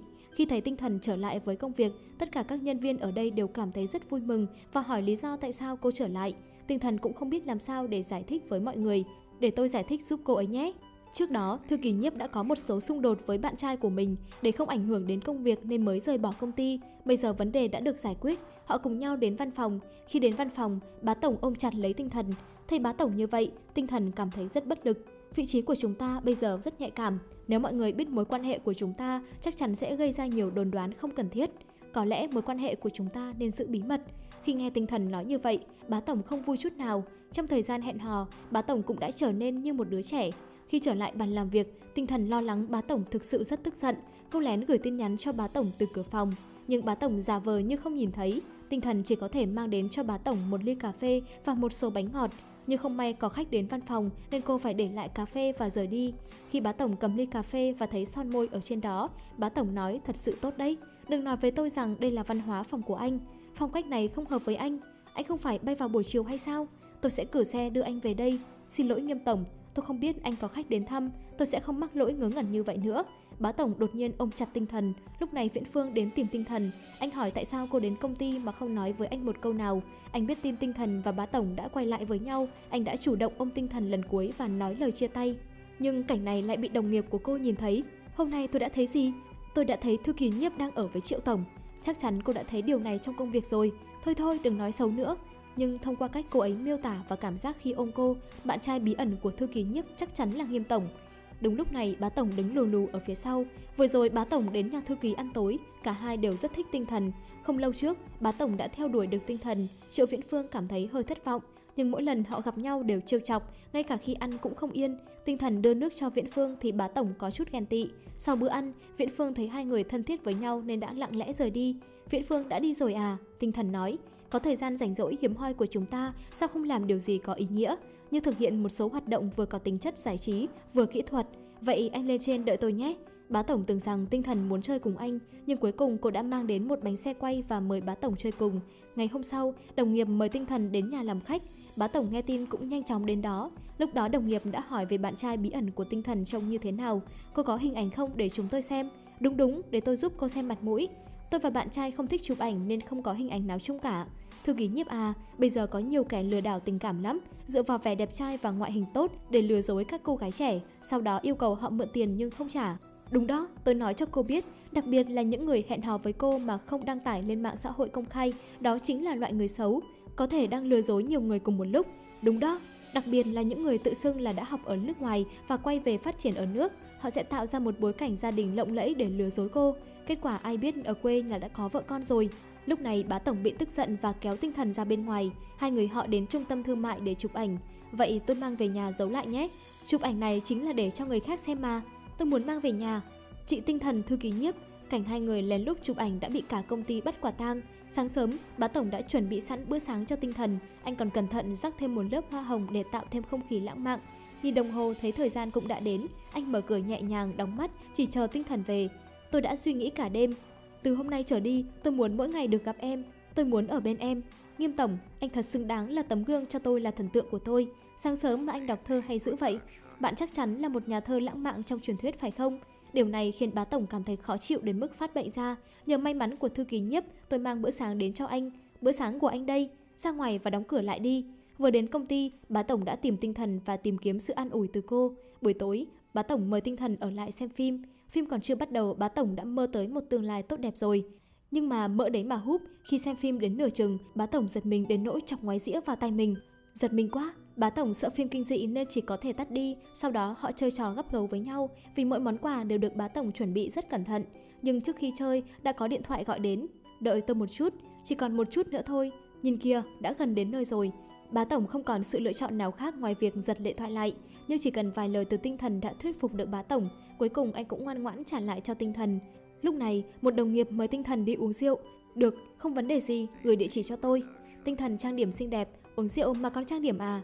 Bá tổng ở nhà bắt đầu tập tành khi tinh thần nhậu đi say về. Lúc này tinh thần về nhà trong tình trạng say sưa, hoàn toàn không để ý đến bá tổng. Đừng nghĩ rằng em say rượu tôi sẽ tha thứ cho em, tôi không chơi trò này. Lại đây tôi ôm một cái nào, sao người anh toàn mùi hồng xiêm vậy?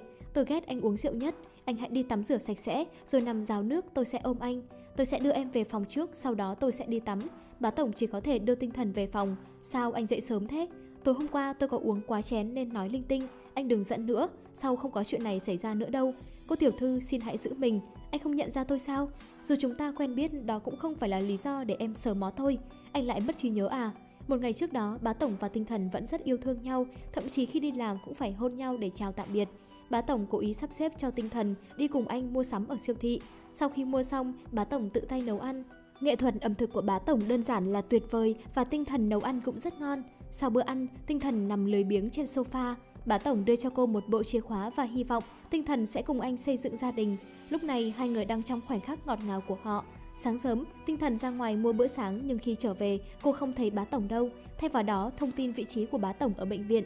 Tưởng rằng bá tổng đã nhớ ra điều gì đó, tinh thần vội vàng lo lắng và chạy đến bệnh viện. Nhưng khi bước vào thang máy, bá tổng hoàn toàn không nhìn tinh thần lấy một cái. Tinh thần liền tựa vào tường thang máy đối diện với bá tổng và nói: ở đây có camera giám sát, tôi có thể tố cáo cô về việc quấy rối. Tinh thần không thể tin được rằng bá tổng, người vừa ngọt ngào với cô vào hôm qua, bây giờ lại mất trí nhớ. Tinh thần chỉ có thể đến tìm bác sĩ chuyên khoa thần kinh để hỏi về tình trạng của bá tổng. Tôi muốn biết tại sao anh ấy lại mất trí nhớ một lần nữa. Sáng nay, tôi đã cho anh ấy xem xét nghiệm não, kết quả giống như trước đó. Không có bất kỳ một dấu hiệu bất thường nào. Anh ấy đã mất trí nhớ vào lần đầu tiên cầu hôn cô, lúc đó là vào 5 năm trước. Vậy lần này lại xảy ra chuyện gì giữa cô và anh ấy? Vậy là anh ấy đã mất trí nhớ sau khi chúng tôi có quan hệ gần gũi và giống như 5 năm trước. Vậy tôi là nguyên nhân khiến cho anh ấy mất trí nhớ hay sao? Vì điều này tôi cũng không thể quyết định. Vậy tôi nên làm gì bây giờ? Nếu cô đã khiến anh ấy yêu cô 2 lần, có lẽ còn lần thứ 3 nữa. Tinh thần một lần nữa quyết định chinh phục bá tổng. Khi trở về công ty, tinh thần được bá tổng gọi vào phòng. Tại sao tôi lại từ bỏ việc mua cổ phần của Viễn Đạt mà lại mua toàn bộ cổ phần ở đây? Vì tôi đã từ chối lời mời làm việc của anh. Ý cô là để thuê cô, tôi đã mua lại toàn bộ cổ phần của Viễn Đạt. Dù nghe có vẻ khó tin, nhưng rất tiếc đó chính xác là sự thật. Câu hỏi thứ hai, tại sao tôi lại mua công ty máy bay không người lái? Việc đoán đại chắc chắn sẽ để biểu thị với tôi. Nghiêm tổng, có vấn đề gì khác không? Việc mua trung tâm mua sắm cũng có liên quan đến cô à? Đó là vì anh sợ chúng ta có mối quan hệ bí mật và bị đồng nghiệp phát hiện. Được rồi, em biết anh đã làm nhiều vậy, không cần anh nhắc lại. Bá tổng trong một cơn giận đã hủy bỏ vị trí thư ký của tinh thần. Anh chuyển cô sang phòng lưu trữ không ai quan tâm. Với sự tự tin, tinh thần quyết định làm cho bá tổng yêu mình một lần nữa. Không có tinh thần, văn phòng của giám đốc sẽ không hoạt động bình thường sao? Tôi thuê các người nhiều như vậy để làm gì? Tôi chỉ cho các người một ngày. Hãy thông báo cho bộ phận tuyển nhân sự thư ký chính với tốc độ nhanh nhất. Tôi muốn gặp người mới vào ngày mai. Hôm đó tinh thần lại đến phỏng vấn vị trí thư ký của bá tổng.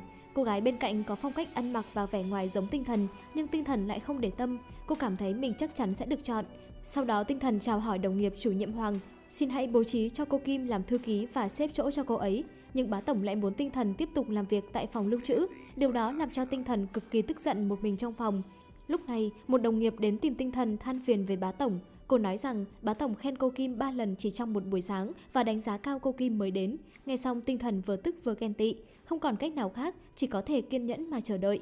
Mặt khác, Viễn Phương biết bá tổng đã hủy bỏ vị trí thư ký của tinh thần nên rất tức giận. Nghiêm Cảnh Trí, anh đang làm trò gì vậy?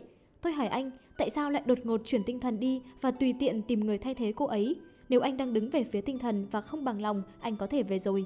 Anh vừa nói với tôi xong mà tôi lo thừa, mới chỉ vài ngày thôi à. Nếu biết anh có thái độ này, tôi không nên tin tưởng giao tinh thần cho anh. Anh muốn làm gì thì làm. Bây giờ là giờ làm việc, tôi phải đi họp. Triệu Viễn Phương muốn kéo tinh thần nghỉ việc, nhưng tinh thần lại muốn ở bên cạnh bá tổng. Cô mong bá tổng sớm nhớ lại mình. Em bị điên hay là bị ngốc vậy? Lần đầu tiên Nghiêm Cảnh Trí mất trí nhớ hai người đã chia tay 5 năm. Lần thứ hai này em định dành bao nhiêu năm trên người anh ấy? Lần đầu tiên tôi đã từ bỏ anh ấy, lần này tôi sẽ không rời bỏ trước. Vậy em định làm sao? Tôi làm gì bây giờ? Bây giờ tôi ghen mà còn không có lý do. Tôi phải tìm cách để anh ấy chấp nhận tôi lại. Nếu em đã quyết định, dù tôi còn nói thêm gì cũng vô ích. Nhưng em hãy nhớ tôi luôn ở sau lưng em. Sao lại ở sau lưng? Đứng sau lưng là kẻ si tình. Tôi luôn ở bên cạnh em, nhớ chưa? Tinh Thần đã trở lại phòng lưu trữ và làm thêm giờ. Trong công việc, cô cũng tự do hóa bản thân, cởi giày trong phòng lưu trữ. Chưa từng thấy một thư ký nào mà mạnh mẽ như vậy, cởi giày khi làm việc và ném lung tung. Nhưng bá tổng lại không hề giận dữ, anh nhẹ nhàng lại giúp đỡ Tinh Thần đỡ ghế. Tinh Thần liền không đứng vững và ngã xuống. Bá tổng nhanh chóng ôm lấy Tinh Thần. Lát sau, những cúc áo không đáng tin cậy rơi lả tả xuống. Bá tổng thấy Tinh Thần với bộ đồ xộc xệch, anh lịch sự cởi bộ đồ của mình và khoác lên cho Tinh Thần. Ngày hôm sau, Tinh Thần đến trả lại bộ đồ liền bị thư ký mới của bá tổng chặn lại. Cô không thể vào. Làm thư ký, tôi có trách nhiệm giúp giám đốc lọc bỏ những cuộc gặp không cần thiết. Hơn nữa, Nghiêm tổng cũng đã chỉ định cụ thể rằng cô không được xuất hiện ở đây. Mong cô thông cảm cho tôi. Tinh Thần chỉ có thể đứng dưới tòa nhà chờ bá tổng. Nghiêm tổng, cô đang chờ tôi sao? Đúng vậy. Nghiêm tổng đã nói nếu cô chỉ trả lại bộ đồ cho tôi thì được. Anh ấy không muốn nói chuyện khác với cô. Cảm ơn thư ký Kim. Lúc này Tinh Thần nhận được cuộc gọi. Một căn hộ phúc lợi của công ty đã được giao và nó ở ngay cạnh nhà của bá tổng. Đây là căn hộ bá tổng mua cho Tinh Thần trước khi mất trí nhớ. Sau khi nghe tin, Tinh Thần ngay lập tức quay trở về để dọn nhà. Khi cô nhìn thấy những hình ảnh trong phòng mình, cô nhớ lại những khoảnh khắc bên bá tổng. Chúng ta đã bỏ lỡ 5 năm rồi, tôi không muốn chờ đợi nữa. Mắt cô bị nước mắt làm ướt. Cảnh trí đây có phải là bất ngờ anh chuẩn bị cho tôi không? Nhưng bây giờ anh đã quên mất rồi. Tối hôm đó, khi Tinh Thần đang chuẩn bị mở nhạc, cô kết nối vô tình vào hệ thống âm thanh của nhà bá tổng. Điều đó làm bá tổng đang ngủ say bỗng giật mình thức dậy. Bá tổng mang theo hệ thống âm thanh đến tìm Tinh Thần. Tinh Thần sợ bá tổng nhận ra mình, cô liền nhanh trí đắp mặt nạ và giả vờ mình là người mới chuyển đến. Vì vậy, mỗi ngày Tinh Thần đều mang bữa sáng đến cho bá tổng. Số lượng ghi chú trong nhà bá tổng cũng dần tăng lên. Bá tổng dần dần cũng có ấn tượng tốt về người hàng xóm mới của mình. Nhưng anh ta không ngờ đó chính là Nhiếp Tinh Thần. Ngày hôm đó vừa về nhà, bá tổng đã đến gõ cửa làm Tinh Thần hoảng hốt, vội vàng đắp mặt nạ. Có chuyện gì vậy? Lúc nãy ở trong phòng tắm tôi bị trượt chân. Nếu cô cảm thấy không tiện tôi có thể giúp cô. Không sao, cảm ơn anh đã giúp đỡ. Cô cũng thích mùi hương thảo sao? Đúng vậy, tôi dùng loại dầu gội có mùi này. Có vấn đề gì sao? Bá tổng tự nguyện lấy túi đá đặt lên chân của Tinh Thần và tặng cô một sợi dây chuyền. Khi cô nghe nói là chọn bởi một nhân viên, Tinh Thần liền tức giận và trả lại dây chuyền cho bá tổng. Bá tổng không biết làm gì nên chỉ có thể rời đi trong im lặng. Một ngày nọ, Tinh Thần đến tìm bá tổng. Cô biết được anh đã tham gia vào bữa tiệc nhảy và mang theo thư ký mới của mình. Tinh Thần nhanh chóng liên hệ với Triệu Viễn Phương. Bộ đầm của cô đẹp quá. Cảm ơn, đây là bộ tôi đặt mày đó. Đây có lẽ là thư ký thông minh nhất mà tôi từng gặp. Ngày hôm đó, bá tổng và thư ký cùng tham gia bữa tiệc. Anh không biết nhảy nên cố tình làm bị thương để rời khỏi cô ấy sớm. Bá tổng không có lựa chọn nào khác ngoài việc mời Tinh Thần nhảy cùng mình. Mục đích của màn nhảy là để thu hút sự chú ý từ ông trùm bất động sản. Đã lâu rồi tôi chưa từng thấy một điệu nhảy ăn ý như thế. Rất vui được gặp anh, Liêu tổng. Tôi là thư ký của Nghiêm tổng. Tên tôi là Nhiếp Tinh Thần, cũng là bạn gái của Nghiêm tổng. Tôi biết mà tôi không nhận nhầm đâu. Cảm giác khi các người nhảy vừa rồi giống hệt tôi và vợ tôi nhảy ngày xưa. Chúng tôi còn có nhiều điều phải học từ Liêu tổng. Chủ yếu hôm nay chúng tôi nói chuyện với ông về việc chuyển nhượng đất ở khu vực Hạ Sơn. Bầu không khí hôm nay dường như không thích hợp để bàn về việc này. Nhưng ngày hôm sau, tôi hy vọng sẽ gặp lại ông tại cuộc họp đấu giá. Lúc đó, Tinh Thần yêu cầu bá tổng điều chuyển cô trở lại văn phòng tổng giám đốc.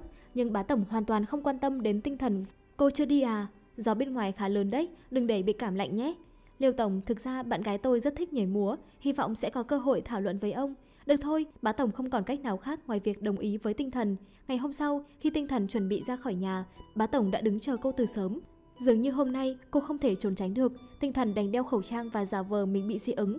Công ty cô ở đâu, tôi chở cô đi làm cho tiện. Không cần, tôi đi xe buýt là được rồi.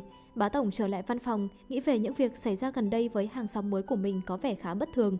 Nhưng bá tổng hoàn toàn không ngờ rằng hàng xóm mới đó lại chính là Tinh Thần. Chào mọi người, không biết các người đã chuẩn bị một buổi lễ chào mừng cho tôi chưa? Liệu Nghiêm tổng, cô có ở phía sau không? Nghiêm tổng, cô đến trễ 20 phút vào ngày làm việc đầu tiên. Đây là thái độ của cô sau khi cố gắng trở lại văn phòng tổng giám đốc hay sao? Xin lỗi Nghiêm tổng, tôi sẽ không tái phạm nữa. Việc bên kia sao rồi? Tất cả công việc đều đã được chuẩn bị hoàn thành. Tối về, Tinh Thần muốn tránh gặp bá tổng nên yêu cầu bộ phận quản lý tòa nhà gửi cho cô một tờ báo đến nhà cô. Không ngờ bá tổng thực sự đang chờ cô. Lúc đó Tinh Thần gọi một phần đồ ăn giao về để lừa bá tổng ra khỏi nhà. Lúc đó cô mới lén lút trở về, nhưng bá tổng lại mang đồ ăn đến và mời Tinh Thần cùng ăn. Trước sự quyến rũ của thức ăn ngon và Tinh Thần không thể từ chối, tôi vừa mới nhận được 2 cuốn tạp chí. Sau khi ăn xong, chúng ta sẽ có thể cùng nhau xem. Lúc này, Tinh Thần mệt mỏi nằm trên bờ vai của bá tổng. Bá tổng vừa chuẩn bị mở mặt nạ ra thì Tinh Thần đột nhiên tỉnh giấc. Xin lỗi, tôi sẽ về trước. Hôm sau, bá tổng và Tinh Thần cùng nhau tham gia dự án. Khi dự án bắt đầu, họ phát hiện ra bên kia đã ăn cắp sản phẩm của công ty bá tổng. Bá tổng chỉ có thể rút lui khỏi cuộc thi và trở về công ty để điều tra. Lúc này, bá tổng nhớ ra rằng Tinh Thần luôn là người phụ trách dự án. Nghiêm tổng đã yêu cầu tôi điều tra gián điệp thương mại trong công ty, mong cô hợp tác. Trước đó, Tinh Thần bị buộc tội ăn cắp bí mật của công ty và bị điều tra bên trong. Bá tổng cũng tin rằng Tinh Thần là gián điệp thương mại. Đây là lúc Tinh Thần quyết định tự bào chữa cho mình. Tôi sẽ cho cô 5 ngày, nếu cô không thể hoàn thành thì tôi sẽ tự từ chức. Sau khi rời khỏi công ty, Tinh Thần đi thẳng đến công ty chủ trì, nhưng giám đốc công ty chủ trì không xuất hiện trong một thời gian dài. Tinh Thần đã chờ cả ngày mà không thấy ai. Ngày hôm sau, Tinh Thần ra ngoài sớm, bá tổng không thấy bữa sáng mà Tinh Thần đã chuẩn bị và cảm thấy không vui. Tôi muốn em xem sẽ trốn đến bao giờ. Tôi đang khát nước. Cô ơi, đây là nước của tôi cô ơi. Cô gọi ai là cô đấy? Tôi mới 23 tuổi, sao cô lại tự mình ra ngoài như này? Đây là cư dân của chúng ta à? Cô ấy có vẻ như đã đi lạc. Vậy xin cô giúp tôi trông nom một lát, tôi sẽ gọi người nhà cô ấy đến đón. Hóa ra, người phụ nữ này là vợ của giám đốc công ty chủ trì. Để cảm ơn vì sự việc trên, giám đốc đã mời Tinh Thần đến nhà mình. Tinh Thần tận dụng cơ hội này để kể với giám đốc công ty chủ trì. Cô bé, tôi không thể chỉ vì nghe lời nói của cô mà hủy bỏ một quyết định lớn như vậy. Cảm ơn cô vì đã giúp đỡ vợ tôi, giờ tôi phải làm việc mất rồi. Tôi sẽ lên trên để đồng hành cùng vợ mình, cảm ơn cô. Lúc này Tinh Thần nhớ lại lời người phụ nữ kể rằng nhà họ ở đâu. Cô đã trực tiếp đến nơi mà cả hai từng sống. Bá tổng thấy Tinh Thần một ngày không đến công ty, anh liền nghĩ rằng cô đã bỏ trốn. Hôm nay cô không đến công ty à? Anh hứa cho tôi thời gian 5 ngày mà. Hôm qua bộ phận kỹ thuật đã khôi phục lại lịch sử email của cô, xác định cô đã từng gửi kế hoạch đi ra ngoài. Vậy anh thay đổi quyết định muốn trực tiếp kết tội tôi à? Hành động đoán mò tâm lý người khác của cô không phải là một hành động thông minh, đặc biệt là khi cô đoán sai. Vậy tôi mong trong 5 ngày này anh đừng can thiệp vào việc tôi làm, tôi sẽ tự quyết định việc mình cần làm. Nếu anh sợ tôi bỏ trốn, tôi có thể nhắc anh rằng trên điện thoại của anh đang có vị trí chia sẻ của tôi. Vào buổi tối trời bắt đầu mưa to, bá tổng liên tục không thể liên lạc được với Tinh Thần, anh rất lo cho cô. Sau đó anh đã theo dõi vị trí mà tìm thấy Tinh Thần. Lúc này Tinh Thần dường như đã tìm thấy được sự trợ giúp. Tôi đã gọi cho cô hàng chục cuộc điện thoại, tại sao cô không nghe máy? Điện thoại của tôi không có sóng và cũng hết pin. Vậy cô đến đây làm gì? Đến nơi hoang vu hẻo lánh này. Đây là ngôi nhà đầu tiên của Liêu tổng. Tôi nghĩ ở đây có lẽ tôi sẽ tìm ra và cách thuyết phục ông ấy. Ai nói với cô vậy? Bá tổng nói rằng trên đường tới đây, lốp xe của ông đã bị nổ và chỉ có thể gọi xe kéo vào ngày hôm sau. Lúc này bá tổng hỏi Tinh Thần liệu họ có từng chụp ảnh chung hay không. Tinh Thần liền nói với bá tổng rằng trong ví của mình có một bức ảnh chung của hai người, tại sao trước đây em không lấy bức ảnh này ra để chứng minh mối quan hệ của chúng ta? Lúc đầu tôi quên, nhưng sau này tôi nhớ ra và cảm thấy một tấm ảnh cũng không có ý nghĩa gì cả. Rốt cuộc anh cũng không thể yêu mến tôi chỉ vì một bức ảnh. Em nói rất có lý. Ngày hôm sau, Tinh Thần đề xuất với bá tổng giữ lại ngôi nhà này. Họ sẽ cải tạo nó thành một địa điểm check-in dành cho các cặp đôi. Có lẽ điều này sẽ giúp họ đảo ngược được quyết định của bên tổ chức. Bá tổng cũng có thể thử vận may của mình. Rất nhanh chóng, mọi thứ đã được trang trí và sửa chữa. Khi hai bên công ty chuẩn bị ký kết hợp đồng, bá tổng đã đề xuất ý tưởng giữ lại ngôi nhà cũ với bên tổ chức. Lập tức họ cùng với bá tổng tới hiện trường. Lưu tổng khi nhìn thấy vợ mình rất vui sướng. Ở ngôi nhà cũ này đã lưu giữ không biết bao nhiêu kỷ niệm giữa hai người họ. Khi nghe bá tổng muốn giữ lại ngôi nhà này làm nơi check-in cho tình yêu, giám đốc đã ngay lập tức ký kết hợp đồng với bá tổng. Trợ lý, cô đã làm việc rất chăm chỉ trong thời gian này. Xin lỗi vì đã hiểu nhầm cô. Anh đang nói về sự hiểu lầm nào? Anh đã hiểu lầm tôi nhiều điểm lắm. Tôi nói về chuyện cô quấy rối. Vậy anh thừa nhận tôi là bạn gái của anh rồi à? Nhiếp Tinh Thần. Nghiêm tổng, vậy là từ đầu tới giờ đều là cô sao? Hãy nghe tôi giải thích. Ban ngày tôi làm trợ lý tại công ty, tối về nhà tôi làm cô. Cô cảm thấy rất vui khi lừa tôi như vậy phải không? Vừa rồi Triệu Viễn Phương tới tìm Tinh Thần để chúc mừng. Tinh Thần sợ bá tổng thấy vậy nên nhanh chóng kéo Triệu Viễn Phương vào nhà. Quá đen khi bá tổng đã nhìn thấy tất cả. Khi về nhà, bá tổng nhớ lại cuộc trò chuyện giữa họ và rất tức giận. Vì thế, bá tổng đã yêu cầu quản lý tòa nhà đi điều tra tình hình có thấy gì không. Nhưng người quản lý nói rằng hai người giống như một cặp đôi đang uống rượu và ăn thịt nướng. Người đàn ông còn đang cho phụ nữ ăn. Khi nghe những lời này, bá tổng tức giận đến nỗi muốn nổ tung. Anh không nói thêm gì mà đi tìm hai người đó. Tinh Thần sợ bá tổng phát hiện ra Triệu Viễn Phương nên đã yêu cầu anh ấy nấp trong phòng ngủ. Nghiêm tổng đã khá muộn rồi, có chuyện gì không? Chúng ta nói vào ngày mai nhé. Cô mỗi ngày đều đắp mặt nạ da, dị ứng như vậy có nặng không? Da tôi không tốt đã quen rồi.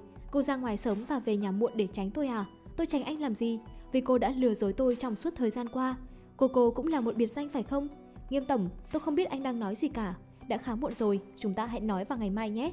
Triệu Viễn Phương, hai người hợp tác rất ăn ý nhỉ? Các người cứ ở lại với nhau đi.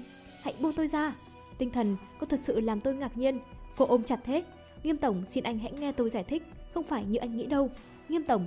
Tinh Thần đổ lỗi cho Triệu Viễn Phương về việc này, đẩy anh ấy ra khỏi cửa và ném đồ ra ngoài. Tinh Thần cảm thấy có lỗi nên đã kết nối với loa Bluetooth của bá tổng để xin lỗi. Tôi biết giờ phút này mọi lý do đều trở nên mơ hồ và không thuyết phục. Tôi sẽ bù đắp cho sai lầm của mình bằng hành động thực tế. Những thứ tốt tôi đã giữ lại cho cô, nhưng cô không thể đi đâu cả. Trong thời gian cô làm thư ký của tôi, cô đã nắm giữ rất nhiều tài liệu quan trọng. Tôi có thể ký hợp đồng bảo mật. Trước khi có phán quyết cuối cùng về việc rò rỉ thông tin mật, tôi cần phải giải thích cho tất cả các cổ đông ở công ty. Cô phải chấp nhận sự kiểm tra nghiêm ngặt nhất bên trong công ty. Tôi biết anh muốn tôi chịu trách nhiệm phải không? Được, không vấn đề gì, tôi sẽ chờ. Ngày hôm đó, Tinh Thần đã đem bữa sáng cho bá tổng sớm, nhưng bá tổng trong lúc tức giận, thấy bữa sáng của Tinh Thần đưa tới liền quay lưng đi. Trong cuộc họp hàng tuần của công ty, các đồng nghiệp yêu cầu Tinh Thần ra ngoài trước khi kết thúc cuộc họp, với lý do cô đã để lộ thông tin cơ mật của công ty ra ngoài. Bá tổng không còn cách nào khác ngoài việc yêu cầu Tinh Thần ra ngoài. Cuộc họp vừa kết thúc, Tinh Thần đến tìm bá tổng trong tình trạng giận dữ. Cả hai lúc này đều rất tức giận. Tinh Thần đã ký vào hợp đồng từ chức nhưng bá tổng lại không muốn cô ra đi. Anh đã dùng mọi lý do để ép cô ở lại và còn phải chấp nhận cuộc điều tra nghiêm ngặt nhất từ công ty. Tất cả những cuộc đàm phán giữa họ đều bị thư ký Kim đứng ngoài cửa nghe hết. Khi Tinh Thần đang uống trà chiều thì thư ký Kim tìm đến cô. Sau này cô có kế hoạch gì? Bị một cốc nước bẩn hất vào người, danh tiếng của cô đã bị hủy hoại. Có lẽ không còn chỗ cho mình ở đây nữa. Tôi rõ ràng không làm gì cả nhưng lại phải chịu trách nhiệm lớn như vậy. Nhưng thà bị đổ lỗi sau đó mới rời đi còn hơn. Tôi chỉ đùa vậy thôi, tôi đi trước nhé. Thư ký Kim, toàn bộ tài liệu này cô giúp tôi chuyển cho Nghiêm tổng nhé. Được, vậy tôi xin phép tan làm. Được, cô đi cùng tôi được không? Không, trước khi Nghiêm tổng đi, anh ấy yêu cầu tôi sắp xếp một số tài liệu. Tôi vẫn chưa hoàn thành chúng. Sau khi Tinh Thần tan làm, thư ký Kim lén lút sao chép các tệp tin trên máy tính của bá tổng. Sau đó cô lại đến máy tính của Tinh Thần và gửi tài liệu đi. Cô định một lần nữa lại gây hại cho Tinh Thần, nhưng cô đã nhập sai mật khẩu nhiều lần. Xin lỗi nhé, tôi đã đổi mật khẩu. Thư ký Nhiếp, tại sao cô lại trở lại? Khi tôi sắp xếp tài liệu, tôi phát hiện ra thiếu một báo cáo tài chính của công ty. Vào thời điểm này, bộ phận tài chính chắc chắn đã tan làm rồi, nên tôi muốn xem bạn có lưu nhầm bản sao không. Nhưng tôi đã quên rằng cô đã đổi mật khẩu. Cô mở lại máy tính tại văn phòng của tôi để tra cứu thông tin sao? Vì Tinh Thần một ngày trước phát hiện có vấn đề trong dự án. Sách kế hoạch của chúng tôi có số trang được căn giữa, nhưng cái này số trang lại lệch về bên phải. Điều này có thể chứng minh được gì? Thói quen thông thường của tôi là thêm số trang ở cuối. Vì vậy khi kẻ trộm nhìn thấy cuốn sách kế hoạch này, số trang nên là trống. Do đó cô ta tự ý thêm số trang vào, nhưng cô ta quên rằng anh thích đối xứng nên tất cả các tệp từ tay của chúng tôi, số trang đều được căn giữa. Điều này đã trở thành phản xạ có điều kiện của chúng tôi. Chỉ những người mới vào nghề một thời gian ngắn mới không có thói quen này. Thư ký Kim mới biết là cô đã bị lừa. Vì vậy cô nói vào buổi trưa hôm nay, thà nhận lời chửi rồi rời đi, đó là cố ý phải không? Nếu tôi không nói như vậy, bạn làm sao có đủ can đảm để hại tôi lần thứ hai? Hãy mang chứng cứ và thư ký Kim đi cùng nhau. Cuối cùng, bá tổng đã tin rằng Tinh Thần không phải là điệp viên thương mại. Anh đã mời cô trở lại làm thư ký trưởng cho mình, nhưng bá tổng không hề bày tỏ muốn trở lại mối quan hệ tình thân. Điều này khiến cho Tinh Thần không thể vui mừng. Hôm sau, bá tổng lại một lần nữa thăng chức cho Tinh Thần làm thư ký trưởng cho mình, nhưng bá tổng vẫn không chịu công nhận mối quan hệ tình thân giữa hai người từ trước đến nay. Khi trở về nhà, Tinh Thần tìm thấy chiếc điện thoại mèo mèo mà bá tổng từng tặng cô. Nghiêm Cảnh Trí, thực ra tôi chỉ muốn nói với anh, cảm ơn anh đã trở lại bên cạnh tôi. Cảm ơn anh vì đã không từ bỏ chúng ta trong suốt 5 năm qua. Vì vậy lần này dù có chuyện gì xảy ra, tôi sẽ bảo vệ anh. Khi bá tổng nhìn thấy tin nhắn, anh liền đến trước cửa nhà Tinh Thần, nhưng không dám bấm chuông mà lại quay lưng đi. Làm gì thế? Điều này khiến Tinh Thần thật sự thất vọng. Tuy nhiên bá tổng lại đến nhà người bạn thân để tìm hiểu về Cảnh Trí. Cảnh Trí, tại sao anh lại đến đây? Đây có phải là lần thứ hai tôi quên về Tinh Thần không? Anh cuối cùng cũng chủ động hỏi tôi. Giờ anh muốn biết chuyện gì nào? Tôi muốn biết tất cả mọi thứ về tôi. Ngày hôm sau, bá tổng đến công ty thông báo cho tất cả các đồng nghiệp rằng Tinh Thần một lần nữa trở lại vị trí thư ký trưởng. Khi Tinh Thần trở lại công ty, bá tổng cũng thay đổi hoàn toàn. Thái độ của bá tổng với Tinh Thần rất là dịu dàng. Mọi việc Tinh Thần báo cáo cho bá tổng đều nói là sẽ làm theo những gì Tinh Thần nói. Điều này rõ ràng cho thấy bá tổng lại một lần nữa yêu Tinh Thần. Lúc này, Triệu Viễn Phương nghe nói Tinh Thần trở lại vị trí thư ký trưởng nên đã đến chúc mừng Tinh Thần. Cùng lúc đó, bá tổng ra ngoài tìm Tinh Thần, nhưng anh lại nấp vào một góc nhưng vô tình để lộ một chân. Triệu Viễn Phương nắm lấy cơ hội, cố ý chọc tức bá tổng. Anh liền thốt ra một câu: những thứ không phải của mình khi dùng đều là sướng nhất. Anh muốn có xác minh độ chính xác của câu này không? Đây là công ty, anh đừng có mà vớ va vớ vẩn ở đây. Chỉ có đàn ông mới hiểu rõ được đàn ông thôi. Chỉ cần anh hạnh phúc là anh ấy đã mãn nguyện lắm rồi. Nghiêm tổng, có chuyện gì không? Tôi không thể ra đây xem một lúc được à? Khi mà bá tổng trở về nhà thì anh ấy đã nhìn những vật dụng từ 5 năm trước của mình và Tinh Thần. Tinh Thần lúc này đột nhiên đến nhà bá tổng. Anh đang nhìn những thứ của chúng ta từ 5 năm trước à? Tôi muốn xem tôi có thể nhớ lại điều gì không? Anh có cảm giác quen thuộc không? Không, đồ vật không có cảm xúc. Anh có cảm xúc không? Lúc này anh liền nhào vô hôn lấy cô. Ngày hôm sau, hai người cùng nhau đi làm và bất ngờ biết được công trường đang bị cháy. Hai người vội vàng đến hiện trường, nhưng khi bá tổng thấy máu, anh ấy cảm thấy không ổn. Một tiếng trước đó, Tinh Thần đã bị thương vì cứu bá tổng mà đã nhập viện. Bá tổng luôn ngồi bên cạnh cô và nắm chặt tay, mong cô tỉnh lại càng sớm càng tốt. Nhưng khi Tinh Thần tỉnh dậy thì cô lại quên bá tổng là ai. Anh là ai vậy? Em không nhớ anh sao? Bác sĩ kiểm tra lại cô và phát hiện ra do vụ tai nạn vừa rồi nên cô ấy đã bị chấn thương não bộ và mất trí nhớ tạm thời. Khi Khi cô tỉnh lại thì mọi chuyện sẽ ổn thôi. Họ còn tình cờ tìm ra nguyên nhân mất trí nhớ của bá tổng. Có khả năng anh bị mất trí nhớ là do tình cảm bị tổn thương. Mọi người đều có 7 cảm xúc và sự bất thường của tình cảm có thể gây rối loạn cho hệ thần kinh của anh. Tình yêu đối với anh chính là kích thích tinh thần từ mặt sinh lý. Ý anh là tôi sẽ một lần nữa quên đi người phụ nữ mà tôi yêu sao? Sau đó bá tổng để lại một nụ hôn trên trán cô và rời đi. Khi tinh thần tỉnh lại thì cô hỏi bá tổng đã đi đâu, nhưng bác sĩ lại nói rằng bá tổng chưa từng đến phòng bệnh để thăm cô. Tinh thần cảm giác như bá tổng đã ở bên cô suốt thời gian đó. Vừa trở lại công ty, bá tổng đã nhận được một cuộc điện thoại. Có chuyện gì xảy ra vậy? Tinh thần đã biến mất rồi thưa sếp. Anh rõ ràng rất quan tâm đến tôi nhưng lại giả vờ như không có gì. Trong lúc cãi nhau, tinh thần đã giả vờ ngất xỉu. Vừa đến phòng bệnh, tinh thần liền mở mắt. Cuối cùng anh cũng nhớ đến em. Tuy nhiên bá tổng không dám ôm tinh thần mà anh đã kể cho cô biết về nguyên nhân mất trí nhớ của mình. Bá tổng không muốn vì tình cảm mà lại quên đi tinh thần nên anh đã quyết định rời xa cô. Dù vậy khi nhìn lại bức ảnh của hai người, bá tổng vẫn cảm thấy nuối tiếc. Tinh thần vừa ra viện đã bị gia đình sắp xếp hẹn hò, nhưng khi bá tổng biết tin anh đã cố ý đến làm loạn. Chắc là không có chuyện gì khi có thêm một người ngồi đây phải không? Anh là ai mà lại dám tới cuộc xem mắt này vậy? Điều đó không quan trọng. Tôi không biết lần tới tôi sẽ đến vào thời điểm nào. Tôi cảm thấy đầu mình như có một tảng đá lớn có thể rơi xuống bất cứ lúc nào.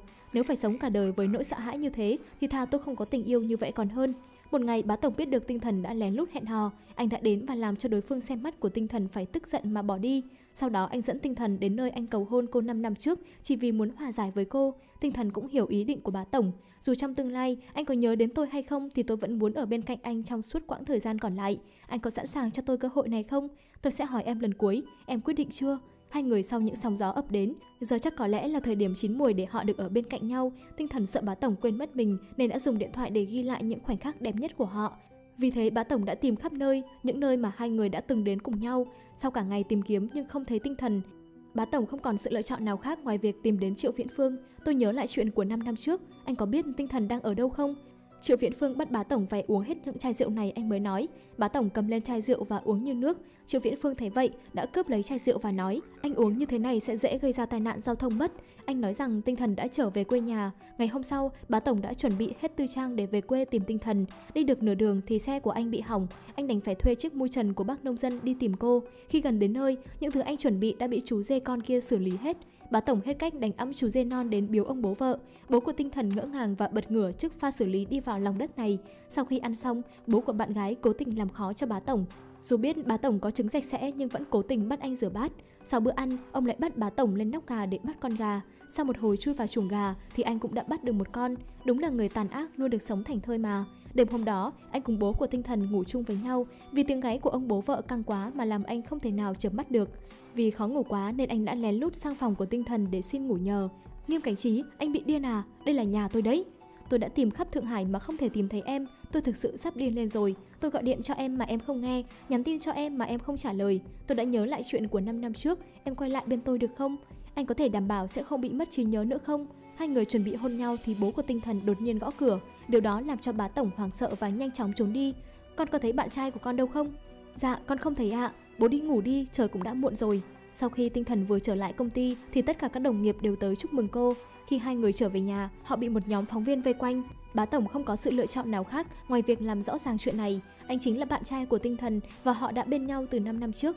Nhưng mọi người trong công ty đều không tin vào điều đó. Bá tổng vừa về nhà đã mở điện thoại ra và tìm tin đồn về mình và tinh thần. Lúc này, đột nhiên thư ký của anh gọi điện tới và thông báo tất cả tin đồn của anh và tinh thần đều đã được bỏ hết đi trên mạng xã hội. Nếu vẫn còn tin đồn về hai người thì anh yên tâm, tôi sẽ xử lý hết. Giờ hai người có thể thoải mái đăng bài tình nhân của hai người lên mạng xã hội. Ngày hôm sau, khi tinh thần vừa đến công ty, mọi người đều tặng quà cho cô. Họ hy vọng cô sẽ chăm sóc mọi người tốt hơn một chút. Bên này, tình cờ bá tổng đã nhìn thấy trò chơi thị trấn mơ mộng trên máy tính của tinh thần. Vậy là anh lén lút chuẩn bị bày trí hiện trường cầu hôn mà không cho tinh thần biết. Lúc này, bá tổng đã bắt đầu suy nghĩ về những viễn cảnh tươi đẹp sau này. Đúng là chàng trai mơ mộng mà. Sáng hôm sau, bá tổng muốn dẫn tinh thần đến thị trấn mơ mộng chơi, nhưng cô lại đề nghị đi bộ. Hai người đi mãi thì đến một khu vườn nhỏ. Tinh thần rất thích không khí trong lành ở đây. Em thích cái gì? Em thích anh đấy. Nhất tinh thần, lần trước anh cầu hôn thất bại. Ban đầu anh dự định sẽ đeo chiếc nhẫn này vào tay em ở thị trấn mơ mộng, nhưng bây giờ anh không muốn chờ nữa. Tinh thần, em có đồng ý làm người đi cùng anh suốt quãng đời còn lại hay không? Em đồng ý hai tay hai chân luôn. Hai người sau bao nhiêu gian khổ cuối cùng cũng đã đến được với nhau, nên tôi mong các bạn còn đang độc thân hãy cố gắng lên, có cố gắng thì ắt sẽ có thành quả, đừng nên nản lòng nha. Sau khi về tới nhà, hai người đã không kìm chế được nữa mà đã lao vào thi đấu. Lúc này bá tổng đột nhiên nhớ ra điều gì đó. Đợi anh một chút, anh nhớ ra là có một cuộc họp trực tuyến chưa diễn ra, em nghỉ đi, tí anh sẽ quay lại sau. Bá tổng lấy một chai nước từ tủ lạnh uống một ngụm lớn. Anh sợ sau khi chăn chiều xong, ngày hôm sau, Tinh Thần vừa đến công ty liền bị đồng nghiệp phát hiện ra chiếc nhẫn trên tay cô. Mọi người lúc này nói với cô rằng bá tổng sắp có một chuyến đi công tác dài ngày. Biết được điều này, tối hôm đó cô đã mặc một bộ đồ ngủ thật gợi cảm tới tìm anh. Anh nhanh trí cuốn chăn quanh người không cho cô cử động. Đúng là con trai của ta, mỡ đến miệng còn không ăn. Một lúc sau cô lại tới trước mặt anh và nói: anh không cần tránh em đã đọc nhật ký của anh rồi, em đã làm tới mức này rồi mà anh vẫn từ chối em à. Bá tổng cuối cùng cũng từ bỏ sự cảnh giác của mình. Em là ai vậy? Em là Tinh Thần đây, em là vị hôn thê sắp cưới của anh đây, anh không nhớ em sao? Dù em là ai thì bây giờ em hãy ra khỏi đây ngay. Nhìn này, đây là ảnh chúng ta chụp cùng nhau, còn đây là chiếc nhẫn anh cầu hôn em mà, anh còn nhớ chúng không?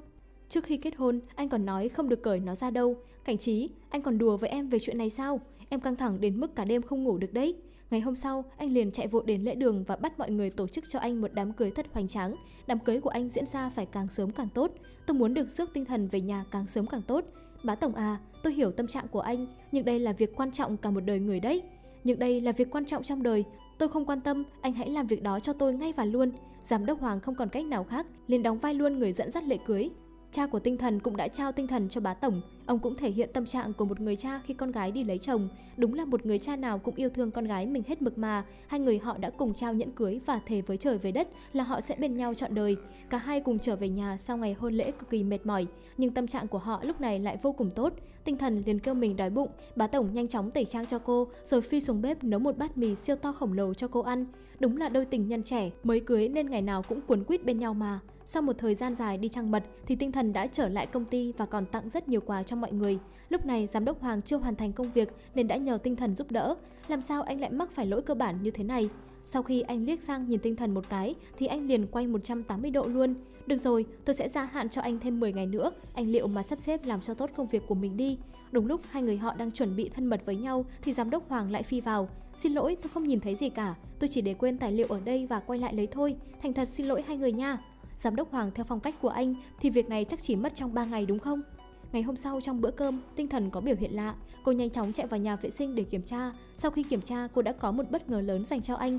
Cô thật sự đã có em bé sau bao nhiêu ngày cố gắng. Điều này khiến cho bá tổng nhảy cẫng lên vì vui sướng. Anh sắp được lên chức làm bố rồi.